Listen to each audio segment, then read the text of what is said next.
Interested in taking a deep dive each week into a compliance or compliance-related topic? Then Compliance Into the Weeds is the podcast for you. Join Matt Kelly, the coolest guy in compliance, and Tom Fox, the voice of compliance, as they go into the weeds to flesh out a story which you can use to better inform your compliance program. Both you and your compliance program will be the better for listening to this podcast. Compliance Into the Weeds is a production of the Compliance Podcast Network. Hello, everyone. This is Tom Fox. I'd like to welcome you to this episode of Compliance Into the Weeds. In this episode, Matt and I take a deep dive into the recent announcement by the Department of Justice's National Security Division regarding its cooperation policy for sanctions violations. This is, of course, separate and apart than the Criminal Division's FCPA enforcement policy that was announced in November 2017. This penalty, or rather this cooperation, is around trade sanctions and export controls. And they list multiple factors for obtaining a NPA. There's no declination available, but the presumption will be an NPA. Matt and I take a deep dive into this, discuss how it differs from the FCPA corporate enforcement policy, and most interestingly, how it differs from the OFAC Compliance Framework, which was announced earlier this year. We also consider the aggravating factors that can lead to a company not obtaining an NPA. It's a fascinating exploration for an area that compliance officers don't often think about. Hello, everyone. Tom Fox, the voice of compliance, back again with the coolest guy in compliance, Matt Kelly. Matt, first of all, welcome. Hello, Tom.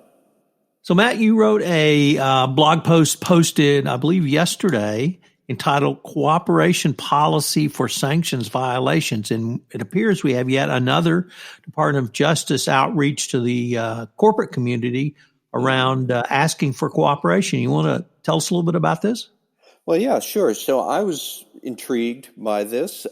This was a policy pronouncement that came out from David Burns, who is the Deputy Assistant Attorney General for the National Security Division of the Justice Department. And he was giving a speech in Washington, I guess, last week, where he outlined this cooperation credit policy. So the headline will probably sound very familiar to a lot of compliance officers, that if you have export control issues or sanctions issues and you are looking to get into the department's good graces, they do have a new cooperation credit policy where you must, stop me if you've heard this before, you must voluntarily self-report your misconduct. You must agree to cooperate with any investigation the DOJ might do, and you must remediate any weaknesses and have an effective compliance program at the time of the resolution to your matter. And if you do those things, then you can get various sorts of discounts or more lenient penalties than otherwise. So the headline of this will sound very familiar to FCPA compliance people, because those are the same three prongs that you must meet for the FCPA corporate enforcement policy from 2017, and generally the policies that we're seeing the Justice Department play out for all sorts of corporate misconduct issues. However, once we start peeling back behind the headline or underneath that headline, I think there are a couple of key distinctions here that show that to take full advantage of this cooperation program, if you have a sanctions issue, if you have an export control issue, there are some big differences from FCPA world, and that's the part that I spent my time on in the blog post is, we need to get our heads around what this means for compliance officers if you want to take advantage of this new program for these new issues.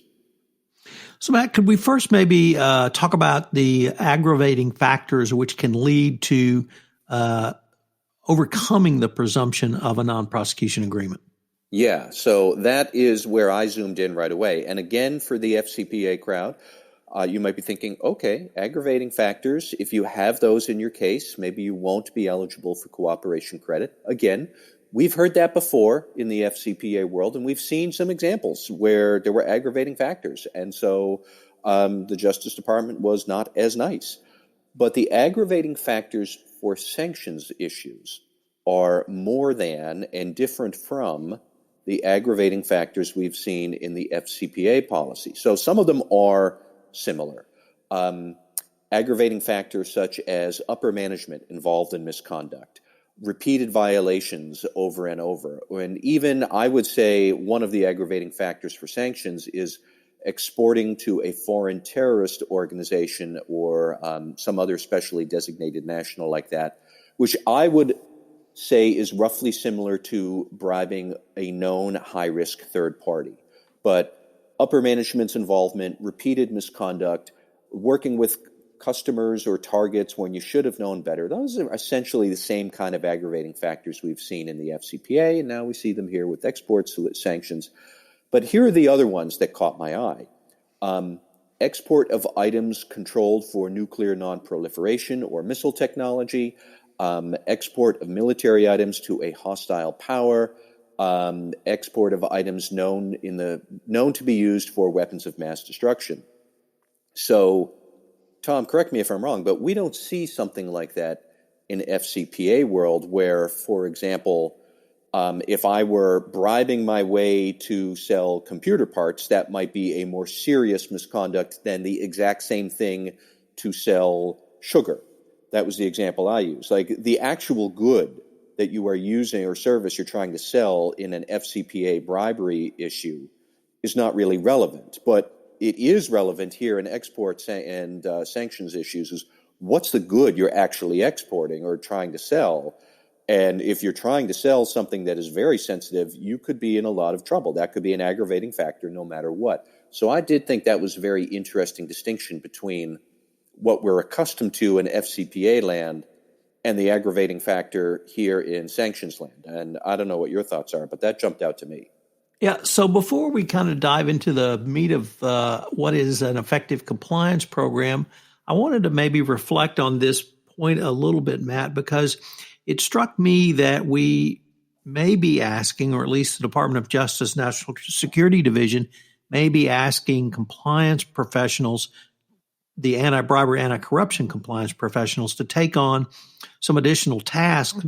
Typically in a corporation, there'll be a trade sanctions or trade export control person or group who would look at this. But now I think a anti-bribery, anti-corruption compliance professional or a CCO really needs to start thinking about all of these aggravating factors in a way they perhaps had not thought through before.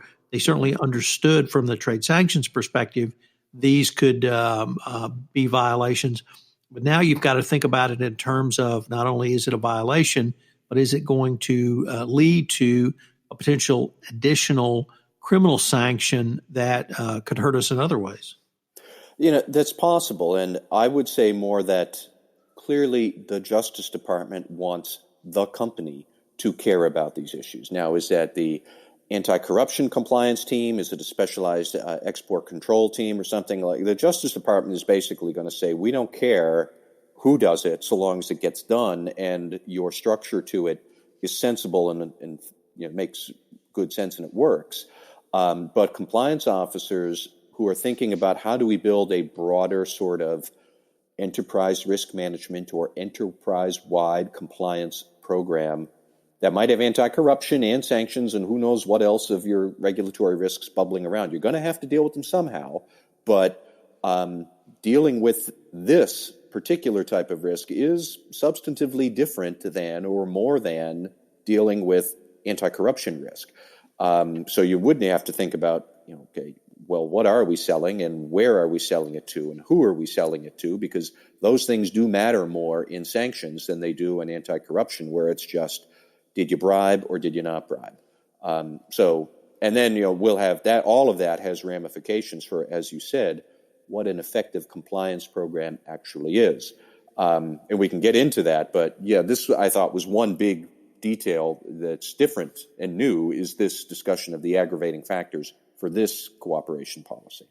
Matt, one of the things I found interesting was the specific issue of self-disclosure, and that the Department of Justice made clear, and indeed Deputy Assistant Attorney General Burns made clear that you had to self-disclose to the Department of Justice to receive this potential cooperation credit. a self-disclosure to OFAC or BIS or other regulators was insufficient. And I suppose if we looked at the FCPA, both the DOJ and SEC would say you should self-disclose to us both. But it seemed to me this was a different quality of instruction because most trade sanctions experts are going to deal certainly with BIS on a regular basis and perhaps OFAC as well. It jumped out at me too, and I had to admit, I did not know for a fact under the FCPA policy, did they have some similar sort of declaration there that you must disclose to the fraud section of the Justice Department or not. I didn't think so. But in the National Security Division, yes, if you are looking to claim some cooperation credit from the Justice Department, you have to disclose to them.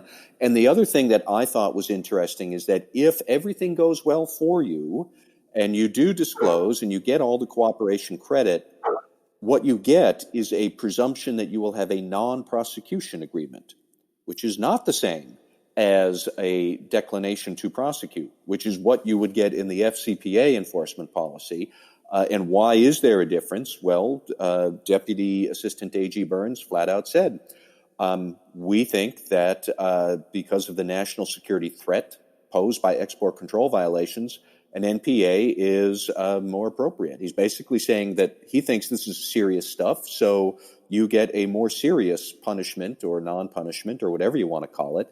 But they're taking a tougher line than the fraud section does with FCPA. So it's interesting. I mean, it's also true that you would still also not get a monitor and an NPA. Makes me wonder then, if you have an NPA and then somehow you violate it in the future anyways, does that automatically revoke everything and you're looking at a prosecution and what happens? I don't know, but it's a whole set of problems that do not exist in the FCPA corporate enforcement policy, but do exist here in the sanctions enforcement policy. So there's, like I said, there are multiple differences here once you get past the headline. What is an effective compliance program? If I could preface it a little bit with, I believe in June, OFAC announced a compliance framework, which both you and I wrote about. We've both commented upon. We've talked about it from the trade sanctions perspective, but more importantly, from the ABC compliance professional perspective and how its focus on trade sanctions could perhaps give some ideas to an ABC compliance professional. But here we have the Department of Justice specifically saying that you had to have an effective compliance program, but with a focus that looks to be different than OFAC. Have I incorrectly assessed that, or do you see things going in a different direction? Well, I wouldn't even say one direction or another. I'd say that we have a multi-layered demands from the regulators. So, yes, you must have an effective compliance program at the time of resolution if you want all of this to work in your favor. Okay, again, not news, but the Justice Department has one vision of what an effective compliance program is, and this particular new policy from the National Security Division, this spells out, I think, 8 different elements. They're all the same elements of effective compliance that we've seen before. They're very clearly in step with the Justice Department's guidance from April of this year about an effective compliance program, and all of that is great, except, like you said, OFAC has its own guidance for an effective compliance program that is much more exacting and detailed and specific than the Justice Department's. So I'm guessing that you must have an effective compliance program for both organizations. It doesn't specifically say that in the DOJ's policy here. It does say, however, that the DOJ's National Security Division will coordinate with the appropriate regulatory agency in assessing a corporation's remediation efforts and compliance program. Well, what does that mean? And I don't know. And neither does anybody else listening right now, because we haven't seen any example of this. But whereas with the FCPA, we had that guidance from 2012 that was co-published by the Justice Department and SEC all at once. It's one piece of guidance that is applicable to both agencies, and we get it. Here we have 2 different agencies with 2 different types of guidance, one of which is really more extensive than the other. And I guess you're going to have to be satisfying both of them. Or let me put it in the negative way. I am hard-pressed to see how you could have an effective compliance program through this policy with the Justice Department, and OFAC at the same time says, no, we don't like what you're doing. If you are at odds with those two agencies, I don't see the Justice Department then going easy on you. I look forward to the fact pattern that proves me wrong. But right now we have no fact patterns, we have no cases, and so this is just a much more complex sort of landscape to navigate to get to the mythical effective compliance program. I have no idea what this looks like in practice. Matt, one of the questions that pops up from time to time on the border here in Texas is for, most particularly for logistics companies, but really for any entity or industry that has to ship goods through northern Mexico, is what do you do when you receive an extortion payment from one of the cartels? Do you pay to get your goods through? Is that illegal? Is that, if the cartel's the effective government, does that somehow transmorgify it into a FCPA violation? But here, this could seem to me that if the president or at least the administration move forward with their threats to name the cartels as terrorist organizations, or especially designate them as a global terrorist, can open up an entirely different can of worms for the ABC compliance practitioner. Yeah, it's going to open a can of worms for somebody. I don't know who, and I don't have a good answer to that. I think it's an excellent question. But it does, I think, also suggest there's a certain melding of compliance risk and challenge here that, this isn't about, is this a sanctions compliance issue or is it an anti-corruption compliance issue? This is more a broader enterprise compliance challenge, whether you want to call it one thing or the other thing. The C-suite, the board, the Justice Department isn't going to get, I think, too involved in the nitty-gritty of all of this. They're going to look for that you have some sort of capability to govern these compliance issues generally, whether you split it out, which, by the way, is what OFAC recommends in its guidance, or whether you have some sort of consolidated, universal, enterprise-wide compliance program. I don't know. And as always, like I just said, I look forward to the fact pattern that gives us some illumination as to how the government expects us to solve these challenges. But the point that you raised about the cartels, I think that's a very good, very difficult question. Matt, although we both love going into the weeds and indeed have named our podcast Into the Weeds, perhaps we could step back a moment and reflect upon what we've seen from now 3 divisions in the Department of Justice and OFAC around cooperation, compliance programs, and really perhaps a different focus for the relationship they have with corporations. It really seems, at least from the Departments of Justice's perspective, they are attempting to engender greater cooperation by spelling out the incentives a company would have to step forward and voluntarily self-disclosed violations. Is that a consistent pattern you're seeing, or are you seeing something different? No, I think that's true. I think it's in step with what the original Deputy AG, Rod Rosenstein, said when he was still in office at the beginning of the Trump administration, that, he wanted to use more of a carrot and reward approach for good compliance as opposed to a stick and beating companies for bad compliance. There's nothing inherently wrong with that. I'm sure a lot of companies would prefer a more rewards and carrot as opposed to stick and punishment. But we had seen that first with the FCPA. We've seen something very similar with the antitrust division's approach to trying to encourage more compliance. Now we're seeing it here with sanctions issues. It is most interesting to me, though, that when FCPA, Justice Department, and the SEC have really been joined at the hip in enforcement of that and their policy around it for years. With antitrust, generally, it is going to be the Justice Department that is doing its thing. I know the Federal Trade Commission also has some antitrust.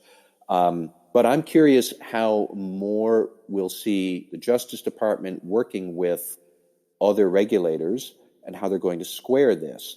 I don't know how Antitrust Division and the Federal Trade Commission will handle their issues. I really am curious to see how the National Security Division here will work with OFAC and BIS around their issues, because OFAC clearly has got some very different ideas about what an effective compliance program does and how it looks. So that dance that different divisions of the Justice Department will do with civil side regulators to make sure that they're all on the same page, and they are all on the same page about what an effective compliance program is able to do. I'll be very curious to see how that works, and it's probably something for 2020 and beyond. And of course, depending on who is in charge in 2021, if we have a Democratic administration, I'm very curious to see how any of this all continues or works. And we have to start thinking that there's at least a 50-50 chance we might go in some very different directions 12 months from now. Who knows? It's a fascinating topic, and really with the paucity of information around this specific policy, it really either leads to rampant speculation or perhaps lots of different questions to ask. Very true. Well, Matt, I look forward to seeing what the administration gives us for commentary next time. Thank you, Tom. Hello, everyone. This is Tom Fox again. I'd like to thank you for listening to this episode of Compliance Into the Weeds. We link to Matt's blog post entitled Cooperation for Sanctions Violations in the show notes, so check it out. It also links back to the original speech announcing the new DOJ policy around trade sanctions and cooperation. If you have any questions, you can email Matt at mkelly@radicalcompliance.com. You can email me at tfox@tfoxlaw.com. If you've listened to this podcast on iTunes, we would greatly appreciate if you would rate our podcast, as it would help in our rankings and give us some idea of what you're thinking out there. I hope you'll join Matt and I again next week, where we take up another topic of interest into the weeds in compliance. Compliance Into the Weeds is a production of the Compliance Podcast Network and a proud member of C-Suite Radio.